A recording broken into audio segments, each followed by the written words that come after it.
ગુજરાત સરકારના મંત્રી બચુ ખાબડ ફરી એક વખત ચર્ચામાં આવ્યા છે અને ગાંધીનગરમાં જે સરપંચનું સંમેલન યોજાઈ રહ્યું છે અને આ પંચાયત વિભાગના સંમેલનમાં મંત્રી બચુ ખાબડ છે તેમની બાદબાકી થઈ છે। વિગતવાર વાત કરવી છે સરપંચ સંમેલનની। વૈષ્ણવજન તો તેને કહીએ જે પીડ પરાઈ જાનાને રે। નમસ્કાર, આપ જોઈ રહ્યા છો નવજીવન ન્યૂઝ અને હું છું આપની સાથે તોફિક ગાંચી। ગાંધીનગરમાં આજે સરપંચ છે તે સંમેલન યોજાવાનું છે અને મુખ્યમંત્રી પાસે કેબિનેટ કક્ષાનું પંચાયત વિભાગ છે, જ્યારે રાજ્ય કક્ષાનો પંચાયત વિભાગ છે તે મંત્રી બચુ ખાબડના પાસે છે।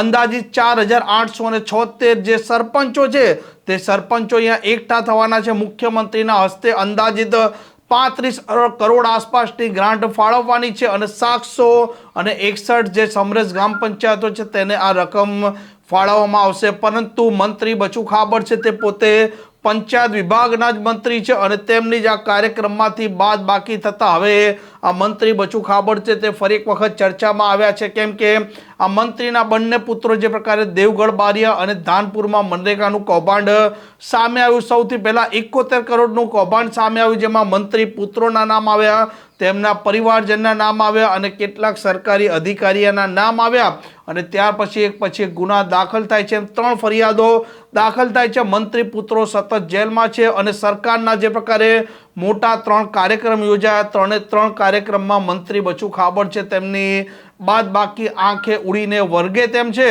અને ફરી એક વખત ગાંધીનગરમાં જ્યારે આજે પંચાયત વિભાગનું સરપંચનું સંમેલન છે, આ સંમેલનની આમંત્રણ પત્રિકામાં પણ મુખ્યમંત્રી ભૂપેન્દ્ર પટેલ અને CR પાટીલ બંનેના જ નામ છે અને પંચાયત વિભાગના જે સચિવ છે તે આ સમગ્ર કાર્યક્રમનું સંચાલન કરશે, પરંતુ પત્રિકામાં પણ ક્યાંય મંત્રી બચુ ખાબડ છે તેમનું નામ નથી। આમ ફરી એક વખત સરકારના મોટા જે કાર્યક્રમ છે એ કાર્યક્રમમાં મંત્રી બચુ ખાબડની બાદબાકી તે ચર્ચાનો વિષય બની છે।